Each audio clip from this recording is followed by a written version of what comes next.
ये कहानी है महाराष्ट्र के चंद्रकोर गांव की। एक ऐसी रात जब गांव में सन्नाटा फैल चुका था। कुछ लोग खाना खा रहे हैं, कुछ टीवी के सामने बैठे हैं। तभी गांव के ऊपर से एक विशाल रहस्य यूएफओ गुजरता है, जिसकी ठंडी नीली रोशनी से सारा गांव सहम जाता है। लोग चौंक कर इधर उधर देखते हैं। भैया, ये क्या चीज थी? मुझे तो लगता है कस्बे में पहली बार कोई हवाई जहाज उतरा है। अरे, जिस कस्बे में आज तक ट्रेन नहीं आई, वहां सीधा हवाई जहाज आ जाएगा क्या? कुछ भी। हवाई जहाज नहीं था तो और क्या था? कुछ तो अजीब था भैया। जो भी था, सुबह देखा जाएगा। अभी रात बहुत गहरी है। रात और गहरी हो चुकी है। अयान अपने घर में अकेला बैठा टीवी देख रहा है। Breaking news! अभी अभी खबर मिली है कि संकेत नगर जिले के चंद्रकोर गांव के आसपास एक यूएफओ देखा गया है। लोग कह रहे हैं वहां एलियन छिपे हो सकते हैं। पुलिस उस इलाके में लगातार गश्त कर रही है ताकि एलियन को पकड़ा जा सके और कोई भयानक हादसा ना हो। ये खबर सुनकर अयान गांव वालों के साथ उस अनजान खतरे को ढूंढने निकल पड़ता है। गहरे जंगल में टॉर्च की कांपती रोशनी के साथ लोग उस रहस्यमयी यूएफओ और एलियन की तलाश में भटक रहे हैं। हवा में सन्नाटा है, बस पत्तों की सरसराहट है और डर की सिसकियां सुनाई दे रही है। भैया, ढूंढ तो लेंगे, लेकिन उसे पहचानेंगे कैसे? उसकी फोटो वोटो तो दिखाइए। अरे, एलियन मेरा फूफा का लड़का थोड़ी है कि मेरे पास उसकी फोटो होगी। अयान, चलो उस तरफ देखते हैं। आलिया और अयान उस अंधेरे जंगल की गहराई में जाते हैं जहां गांव वाले पीछे छूट जाते हैं। तभी आलिया को दूर कहीं एक ठंडी नीली रोशनी टिमटिमाई दिखती है, जैसे वहां कोई एक भयानक रहस्य छुपा हो। वो देखो, वो रोशनी, शायद वही यूएफओ है। एलियन वही होगा। रात के सन्नाटे में आलिया और अयान उस रहस्यमयी रोशनी की ओर पड़ते हैं। वहां पहुंचकर वो देखते हैं कि पुलिस की गाड़ी खड़ी है, जिसकी लाइटें अंधेरे को चीर रही है। एलियन! एलियन! अरे, मैं इंसान हूँ भाई, तो एलियन कहाँ है? मुझे क्या पता, मैं तो उसी को ढूंढ रहा हूँ। तभी अंधेरे से कुत्तों की भौंकने की डरावनी आवाजें गूंजने लगती है, जैसे वो कोई अनजानी चीज से डर रहे हो। सुनो, उधर से कुत्तों की आवाज आ रही है। हाँ, लगता है एलियन उधर ही है। जंगलों के बीचों बीच एक यूएफओ खड़ा है। दो भयानक एलियन वहाँ कोई भयानक प्रयोग कर रहे हैं। आसपास कुत्ते भौंक रहे हैं, जिन्हें एलियन भगाने की कोशिश कर रहा है। तभी उसे कुछ लोगों की दौड़ने की आवाज आती है। वो चौंकता है और अपनी डरावनी आंखों से देखता है कि लोग उसकी तरफ भागकर आ रहे हैं। डर के मारे वो भी भागने लगता है। वो देखो, एलियन भाग रहा है। आलिया, पुलिस और अयान तेजी से उसकी तरफ दौड़ते हैं, लेकिन इससे पहले कि वो उसे पकड़ पाए, एलियन अपने यूएफओ में चढ़कर रात के अंधेरे में गायब हो जाता है। उफ, भाग गया। मैं तो सोच रही थी कि मैं इसके साथ एक सेल्फी लूंगी, सोशल मीडिया पर डालूंगी। तभी अयान की नजर जमीन पर पड़े एक अजीब से कंटेनर पर पड़ती है, जो एलियन के भागने की जल्दबाजी में छूट गया था। ये देखो, ये एक डिब्बा छोड़ गया है। खोलकर देखते हैं, इसमें कोई जादुई चीज होगी। अयान कांपते हाथों से उस डिब्बे को खोलता है। जैसे ही ढक्कन हटता है, उसमें से एक कीड़ा निकलता है और तेजी से अयान के नाक में घुस जाता है। अयान का चेहरा डर से सफेद पड़ जाता है। आलिया, मेरी नाक में कुछ घुस गया, देखो। आलिया घबराकर अयान की नाक में देखती है, लेकिन उसे कुछ नहीं दिखता। उसका डर जोर जोर से दिखने लगता है। नाक में तो कुछ नहीं है, कंटेनर में क्या है? कुछ नहीं, पूरा खाली है। चलो घर चलते हैं, एलियन तो पकड़ में नहीं आया। रात और गहरी हो चुकी है। अयान अपने बिस्तर पर सो रहा है, लेकिन उसके चेहरे पर बेचैनी साफ दिख रही है। अचानक वो छटपटाने लगता है। उसका शरीर कांपने लगता है, जैसे कोई अनजान ताकत उसे अंदर से खा रही हो। अपना सिर वो दीवार पर जोर जोर से पटकने लगता है।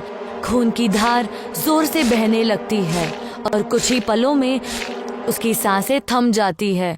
अंधेरे में सिर्फ सन्नाटा और मौत की ठंडक रह जाती है। सुबह की उजाले में गांव वाले अयान के घर इकट्ठा हो गए हैं। अयान की लाश देखकर सबके चेहरे पर डर और सदमा है।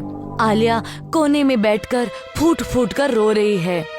हवा में एक अनजाना डर तैर रहा है। भैया, जवान आदमी रातों रात कैसे मर सकता है? देखो, इसके सिर पर खून के निशान है। लगता है दीवार पर सिर पटकने से मर गया है। लेकिन दीदी, घर तो बंद था ना। बंद घर में इसे कौन मारेगा? कोई जवाब नहीं मिलता। गांव वाले अयान की लाश को कब्र में लेके जाते हैं और उसे दफना देते हैं। रात के 8 बज रहे हैं। गांव वाले अपने काम से थके हारे घर लौट रहे हैं। कुछ लोग रास्ते में खड़े होकर बातें कर रहे हैं। भी अंधेरे में एक डरावना साया जैसा कुछ खड़ा हो जाता है। अयान, उसके सिर से खून टपक रहा है। उसकी आंखें खाली, ठंडी और भयानक है। ये तो हमारा दोस्त अयान है। अरे वो कैसे होगा? उसे मरे हुए तो 1 महीना हो गया। जय हनुमान ज्ञान गुण साकर, जय कपीसती हो लोगो चाकर। हनुमान चालीसा सुनकर भी नहीं रुक रहा, हमारे नजदीक ही आ रहा है। अयान तो भूत बन गया है। हनुमान चालीसा सुन और रुक जा। लेकिन अयान का वो डरावना रूप रुक नहीं रहा है। वो धीरे धीरे भारी कदमों से उनकी ओर बढ़ने लगता है। उसकी आंखों में कुछ ऐसा है जो इंसान नहीं लगता। विक्रम और आदित्य डर के मारे वहां से भाग उठते हैं। सुबह के उजाले में गांव वाले अपने काम में लगे हैं, लेकिन आदित्य और विक्रम की रात वाली कहानी सबकी जुबान पर है। डर का साया गांव पर मंडरा रहा है। अयान को मरे 1 महीने से ज्यादा हो गया। तुम उसे कैसे देख सकते हो? भैया, हमने अपनी आंखों से देखा। वो हमारी तरफ ही आ रहा था। वो भूत जैसा खौफनाक नहीं था, लेकिन कुछ तो गड़बड़ थी। भूत से थोड़ा कम डरावना था। आदित्य और विक्रम के अलावा भी अयान को रात के अंधेरे में गांव में भटकता देख चुके थे। गांव में खबर फैल जाती है कि अयान का भूत गांव में घूम रहा है। डर का माहौल बन जाता है। ये बात LIC ऑफिस तक पहुंचती है। अयान के नाम 40 लाख की LIC पॉलिसी थी। LIC ऑफिसर को शक होता है अयान मरा नहीं है, बल्कि पैसों के खातिर छुपा हुआ है। सच्चाई जानने के लिए LIC ऑफिसर अयान के घर पहुंचता है। हाँ, पूछिए, क्या पूछना है? उनकी मौत कब हुई थी? उससे मरे 1 महीने से ज्यादा हो गया। आप कह रहे हैं कि वो मर गया, लेकिन गांव वाले उसे गांव में घूमते देख रहे हैं। हाँ, मैंने भी ऐसा सुना है, लेकिन मैंने अपनी आंखों से नहीं देखा। आपको पता है ना, अगर आपने LIC के पैसों के लिए धोखा किया तो आपके खिलाफ कार्रवाई होगी। मैं LIC के साथ धोखा क्यों करूंगा? पूरे कस्बे ने अयान की लाश को कब्रिस्तान में दफनाया था। कहाँ दफनाया था? क्या आप वो जगह दिखा सकते हैं? नेहा और अयान के पिता कब्रिस्तान पहुंचते हैं। वहां पहुंचकर वो देखते हैं कि वो कब्र खुदी हुई है। लाश गायब है। अयान के पिता का चेहरा डर से सफेद हो जाता है। हवा में एक ठंडी सिरन दौड़ जाती है। ये कैसे मुमकिन है? हमने अपने हाथों से अयान की लाश को दफनाया था। तो आप कहना चाहते हैं कि अयान की लाश उठकर भाग गई? मुझे कुछ नहीं पता। सच ये है कि अयान के नाम 40 लाख की LIC पॉलिसी थी। उसी पैसों की लालच में आपने उसे मार दिया और जल्दबाजी में जिंदा ही दफना दिया। जब उसे होश आया तो वो कब्र से निकलकर भाग गया। अब क्या बकवास कर रही हैं? मैं अपने बेटे को पैसों के लिए क्यों मारूंगा? आप मारना चाहते थे, लेकिन मार नहीं पाए। अब वो खुद आएगा और सारी सच्चाई बताएगा। कब्रिस्तान में ये बातें चल ही रही थी कि तभी अयान की डरावनी आकृति दिखाई देती है।